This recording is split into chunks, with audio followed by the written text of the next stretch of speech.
Merci. Thank you very much. Let me start off with 2 words. Made in America. Made in America. Well, 2 truer words have never been said. In other news, Velma from Scooby Doo is super gay now. Shakespeare gets his first non-binary character, and another professor is fired, but this time for teaching a subject that apparently was just too hard or too difficult for the students to understand. Or at least that's what they said. I'm Matt Odegaard, and this is Church Public.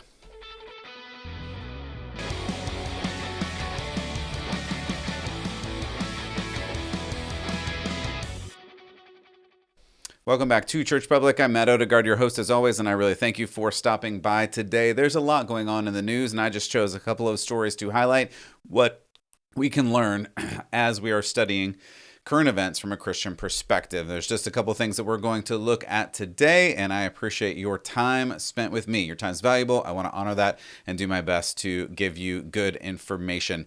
If you haven't already, you can like, subscribe, share, do all the things, click all the buttons, hit the likes, hit the shares, hit the notifications. You know what to do by this point, and I really appreciate you doing it. All right, let's get into some interesting stories. Here we go.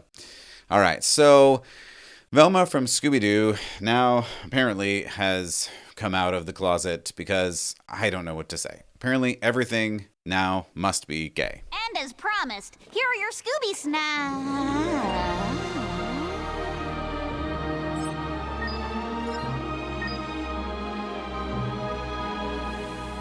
Jinkies.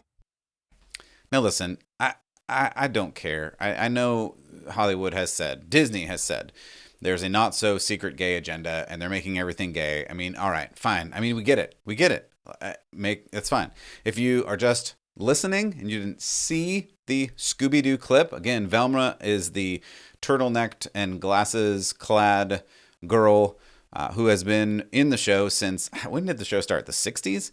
And Scooby-Doo is not an icon of morality. I mean, everybody gets that. Okay, fine. Like, yes, Scooby-Doo drove around in a van that probably was always filled with smoke from who knows what, right? And they got hungry and had Scooby snacks that made them feel better. I mean, there's a lot of issues going on with Scooby-Doo. Don't get me wrong. However, as a kid, it was just a bunch of meddling young kids, right? That's their word. Meddling young kids who would solve mysteries and foil the bad guys. And as a kid, I mean, wasn't that fun? Wasn't that fun to watch some kids run around and like solve mysteries and save people from disasters? And then you would reveal, oh, it's really Mr. Pepperdine. It was him the whole time. And I would have got away with it if it wasn't for you meddling kids. I mean, okay, at least I really enjoyed that. And there may have been some comparisons that they gave me to Shaggy. All right.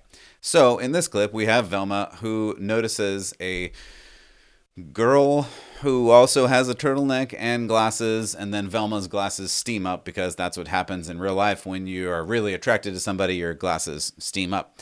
Or maybe that's just cartoons. Anyway, this is just what's going on, and every cartoon has to have this now. It's just why? Why, people? Why does everything have to be gay? We get it. There's a gay character in everything. But really? All right. Anyway, I'm moving on from this because it's not that big a deal. But just parents, watch what your kids are watching because now apparently everything is gay. So moving to Shakespeare, which we've got to do. Apparently, Joan of Arc is also now gay. For those that don't know, for those that have not spent time in history, like I have spent time in history, because for many, I know, and I'm gonna be light on the history today because I know that no one likes history the way that I like history. Okay, fine. But for those that don't know, Joan of Arc, or Jeanne d'Arcy, was a historical young woman who claims, as a young lady, to have had who have had a vision from God.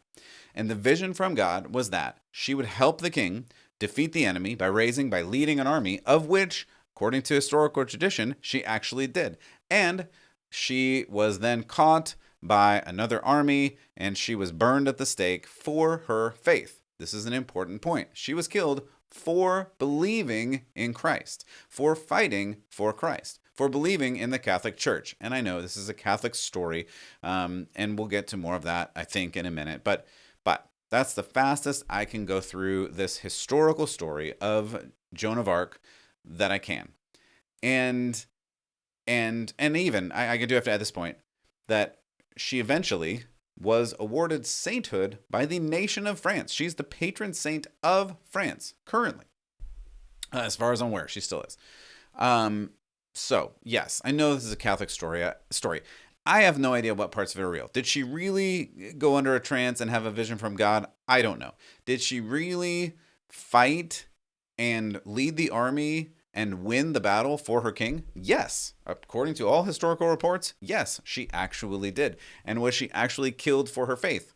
Yes, according to all historical reports, she actually did. And was it largely because of her Catholic faith? Yes. Yes, all of those things are true. Now, Shakespeare. And I know, again, Shakespeare has got some problems. I know that Shakespeare has all kinds of issues. I'm aware of that. I mean, he was he was a character, if nothing else. I've read a ton of Shakespeare. I really enjoy Shakespeare, and I think Shakespeare had an interesting connection with God as well. I think Shakespeare was struggling with his faith. I believe he had a faith. I think that's very clear. Again, I'm going to try to not get very historical here, but he was from personal accounts, from historical accounts, from words that he wrote through his plays. He clearly had a struggle in between the Protestant and the Catholic Church, but he still existed in a time where if you criticized the Catholic Church too much, or in fact, in certain times, the Protestant Church too much, you would also be killed, as Joan of Arc was. So he had to be careful in what he said and what he did and what he wrote, but he wrote some interesting things about faith. Again, I'm not going to get too historical. I'm not going to quote a bunch of Shakespeare for you, so stay tuned. Like, don't check out because this is super historical and you get weirded out with the these and the thys and the doths.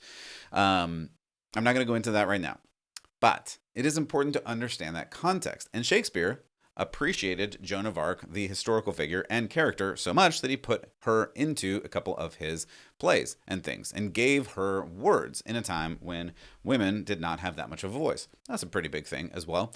And so he put her as a character in some of his plays. And again, I'll spare you right here. But he embellished her, yes, and he created her and made her into a character more than she actually was. It's pretty clear. Okay. All of that is fine. But even in his plays, she still was portrayed as a religious, God-fearing fighter who led a nation to victory and then, in fact, was killed for it. So that is as much of the background as I want to give you because I don't want you to fall asleep and I want you to keep listening to what's going on here because the Globe Theater, the famous Globe Theater, in fact, the same Globe Theater where Shakespeare did his plays originally hundreds of years ago.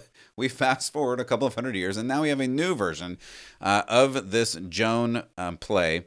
And this is, if you're not watching, this is and you can go today to the Globe Theater's website in London, the same Globe Theater where Shakespeare did plays, and look this up. Please do. Don't believe me and look at this. And I'm just showing, if you're watching on video, I'm showing this is their image for Joan, the name of their new play. So they're doing a Joan of Arc play. And here's what I have to do. I have to read for you the description straight from the Globe's website so that you don't think I'm being hyperbolic. This is what the website says today. It may change, but as of today, this is what it says. Quote, "The men are all fighting again. An endless war. From nowhere, an unexpected leader emerges. Young, poor, about to spark a revolution. This is Joan." Continuing on from their website. "Rebelling against the world's expectation, questioning the gender binary, Joan finds their power and their belief spread like fire." Okay, I need to pause there. I said there because they wrote there because they're using the pronoun they and their for this singular woman, Joan, who in their world is questioning the gender binary. So Joan, finds her. This is getting really confusing, but this is what happens when you mess with English and just make things up. And by the way, I gotta say this. One of the things I really appreciate about Shakespeare is the way that he literally makes up words and created new words, ideas, the way that he wrote. But the way that he did it was sensical and matched with reality. I mean, okay, there's some fairies and there's some mythology and there's some other things. So that's not really reality. I know, I get that. But he didn't take English and change it into a way that made it unintelligible. He actually, it seems, made it more intelligible. And I know you read it now and go, I don't understand any of this because of the these and the theys and the whilst and doth. I get that. But at the time, it was more easy to understand than it had been previously, the way that he wrote. Now, we're just interchanging pronouns and substituting pronouns that don't make any sense grammatically because of idealized identity that also don't come from reality. I have to say this because this makes a difference when we're talking about this particular play. So, continuing on from their website, Shakespeare's Globe proudly presents a new play, I, Joan, with Joan as a legendary leader who in this production uses the pronouns they and them. End quote. So, again, let's just continue on. I found this review in The Guardian, and this might help us understand some things. You might not expect of Joan of Arc to incite a similar amount of controversy today as in the 15th century, but Josephine's reimagining, that is the writer, which makes France's patron saint non-binary. So I got to pause here. Again, they know Joan of Arc is the patron saint of France, and yet this is the direction they go. I'll continue on in this Guardian review. Making France's patron saint non-binary got a barrage of criticism before anyone had ever stepped foot on stage. I'll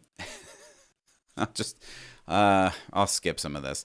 So there are cries for historical inaccuracy. The Guardian says, well, the decision to make Joan non-binary has parachuted the tale into current times, beginning with a monologue on the divinity of trans people. So hear that, and we'll come back to that, divinity of trans people. Josephine, again the writer's script, is as much a protest as a play, driven by God, characterized as a deep internal instinct rather than a deific force. This Joan urges us to follow our own authentic truth. End quote. And really, there you have it. And I'll get more to this in a moment, but this is exactly why I chose to talk about this, why I think this is important, why I think it's interesting, and why we have to put this into the purview of a Christian context. This whole play, in its goal, in its entirety, is to get you to think that you are God and your truth is the truth, or your truth. But that's not my truth, or God's truth, but it is your truth. And it is authentic to you, but not to anybody else, but it should be to other people. And if you're confused by now, that is, I think, the point of this play and the point of this whole mission, that the left and the Alphabet Army have to really just confuse us to where we just say, I don't understand this anymore, I give up. I don't know. I don't know what to say. Yeah. I'm going to go on and look at another Guardian article that I found that is literally called, quote, I forgot I was blaspheming a saint, end quote. Josephine writes on the non-binary Joan of Arc. So, I don't even know what to say about this, but that's literally the title of the article. That is a quote from the writer that apparently, though we noted from that previous article that she knew she was changing the patron saint of France, I guess I forgot. So that's the excuse. I don't know if that's the apology, because the Catholic Church and Catholics in general and Christians in general haven't been too happy with Joan of Arc all of a sudden being non-binary, trans, etc., or whatever. Josephine goes on to say, the non-binary playwright of I, Joan, a sweaty, heady, joyously queer new drama about the patron saint of France, because our history has been erased, particularly transgender peoples, there is very limited documentation of us throughout history, even though we have existed since the beginning of time, end quote. I must take pause and issue with this. I wouldn't say that non-binary and trans ideology has existed through and since the beginning of time. I mean, if we're counting time from the Bible and starting at Genesis, that's not a thing, non-binary and trans. And really, this whole idea, even psychologically or whatever, has not been around for that long. But I'm just going to leave that in the by for now, and we'll continue on. Josephine, the writer, continues, this character's grappling with gender is intertwined inextricably with their divinity. And I'm going to pause and say that is part of the problem that I have, and we're going to hear directly from the character in just a second. I'm taking a long time with this, but I think it is going to help us make sense of really the world at large and a contrast between the world's ideology about God and God's ideology about himself, according to the Bible, I would say. So, and I think this is a good example of that, right? So, this writer writes about the contrast between Joan and the world when she says in the play, quote, they're asked again and again why they are wearing men's clothing. And when, again, I have to pause here. The word they here refers to Joan, her, but it's they in the play, which again becomes very confusing as you read through these things and try to hear. Anyway, so they, or she, is asked again and again why she is wearing men's clothing. They, she, anyway. And again, Joan says, because God guided me to. All right, I'm going to continue on and get to this video that the Globe tweeted out. And the reason why I actually had this story about a month and a half ago and decided not to talk about it because ultimately I didn't care that much. And I didn't think it mattered that much at the time. I think it does matter more now. And it probably mattered at the time too. But anyway, the reason it matters more now is the Globe itself, again, the historic, literal place where Shakespeare did his plays hundreds of years ago, that is now hosting I, Joan. The Globe tweeted out this video and then deleted it and posted it on YouTube and then deleted it. And, well, I have the video. I found the video because, of course, we know the internet is forever. But I'm not going to play it. And I know that's kind of a tease, and I apologize for that. But the reason I'm not going to play it is it has a lot of foul language in it. But I'm going to read the transcript from it. And if you don't believe that I'm reading from this video, you can go and find this video. Again, the internet is forever. This video is still out there. And though they posted it and then deleted it for whatever reason, this is, oh gosh, I'm meta inside meta here. But if you post something and you believe it enough to post it, maybe you should keep believing it longer than the pushback that comes against you. But it is what it is. Anyway. So I'm deciding not to play this video. I'm going to read quotes from it and censor some of it as I read through. So I'm making no bones that I'm doing that, and I'll tell you when I do that. And I did find it, and you can find it too. That's my point. Here are some of the quotes from the dialogue so that we get to the foundation of what we're really talking about today. Here are some of the quotes. Quote, trans people are sacred. We are the divine. She, who goes by they, continued, and we are practicing our divinity by expressing authenticity, by enjoying our multiplicity, elevating our humanity, finding the unity hidden inside community. Remember, our collective community fuels courageous creativity. Now, I know that just sounded like a bunch of words because ultimately it is a bunch of words.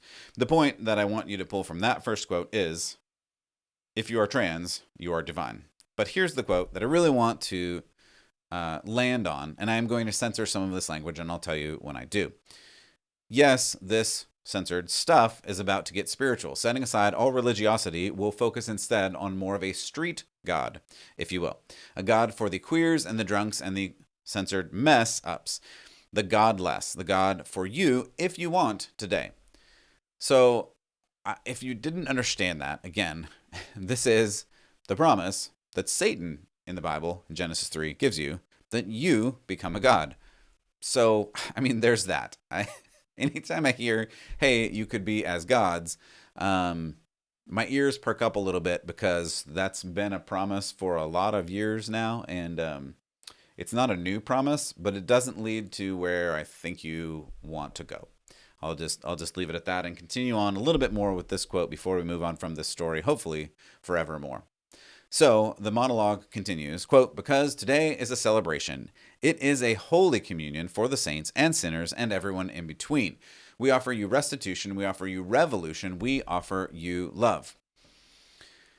I don't know what to tell you, people. When a secular, and I would say pagan institution offers and conjoins biblical ideals like communion to pagan realities like whatever this is, you live your truth and you be you and love who you love or whatever.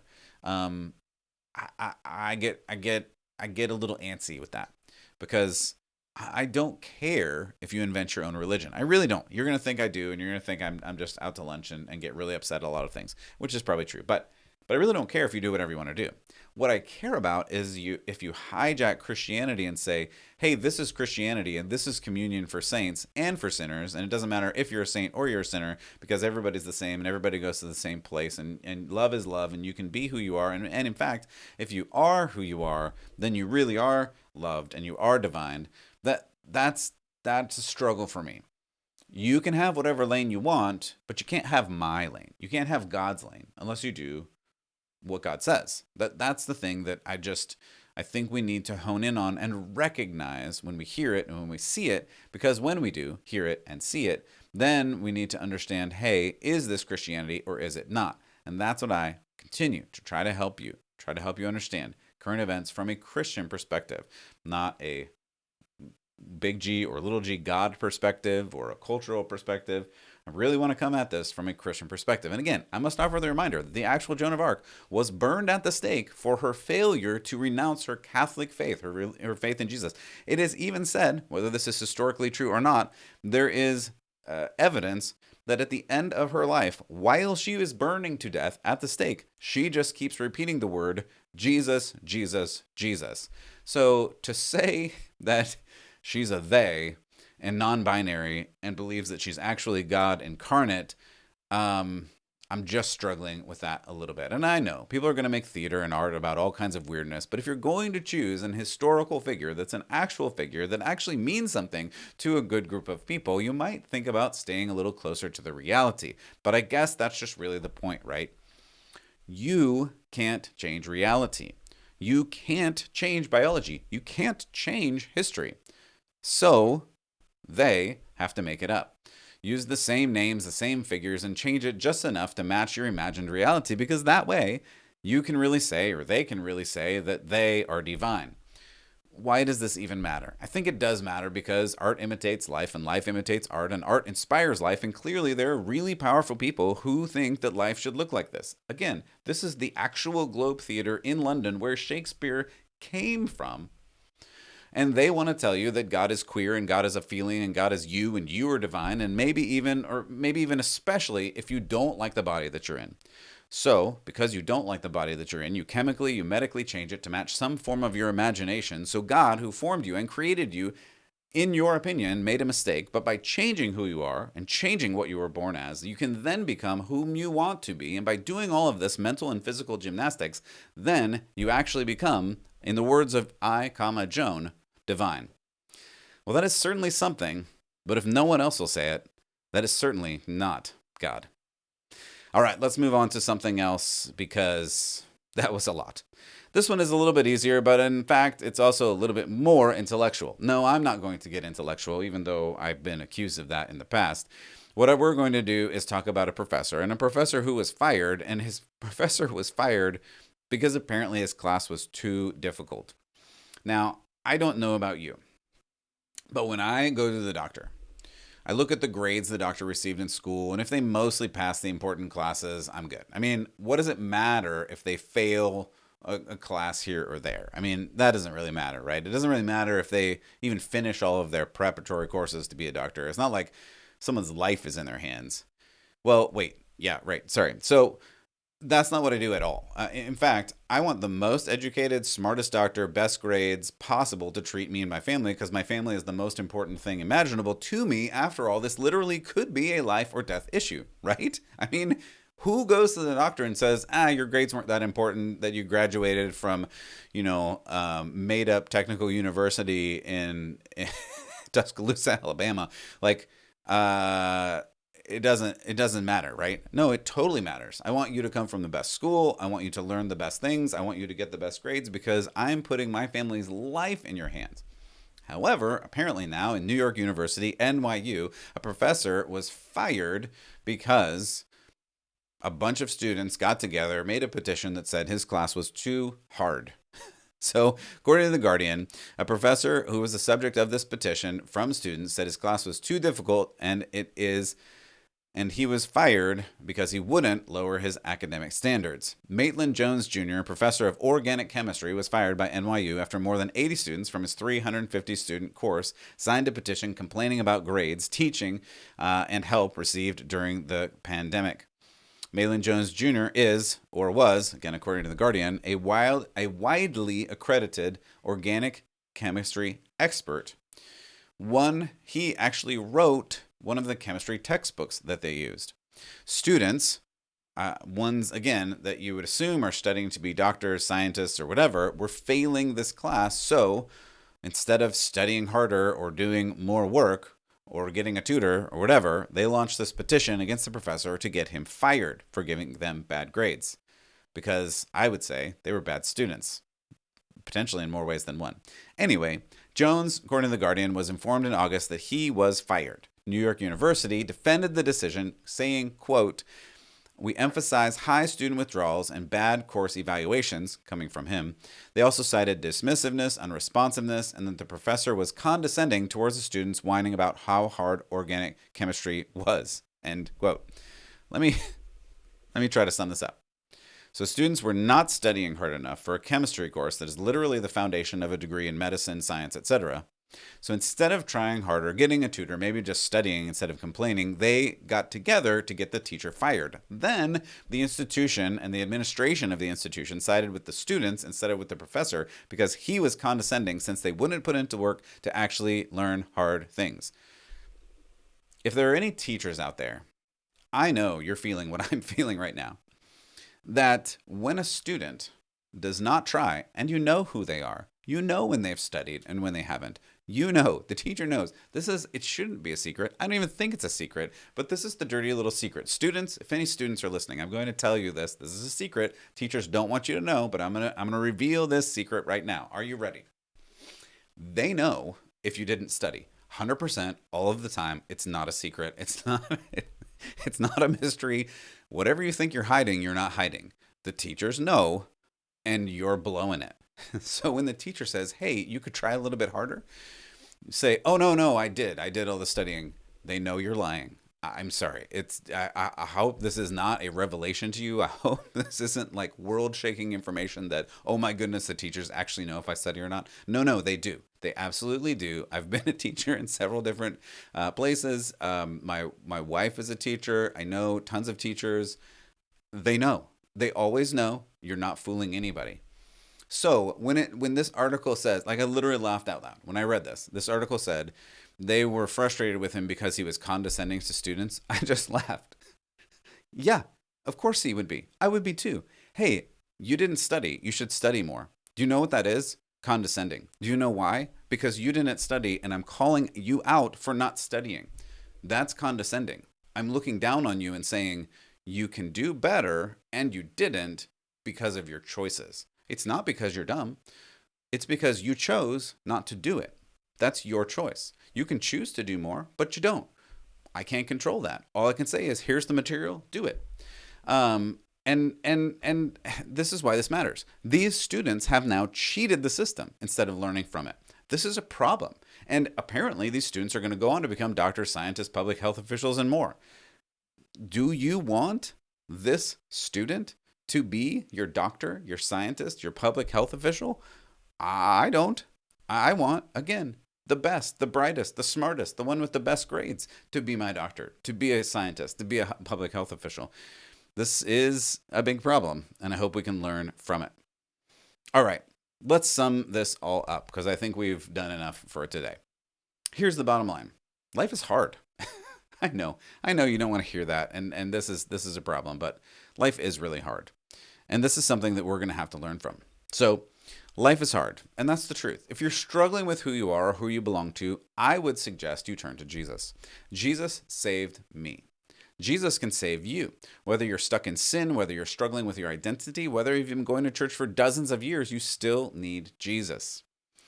Only through his grace, through his forgiveness, can you possibly find hope in this world. And that is, in fact, my prayer for you, that the peace of God that transcends all understanding will be yours in Christ Jesus. For Church Public, I'm Matt Odegaard, and I hope that you keep the faith.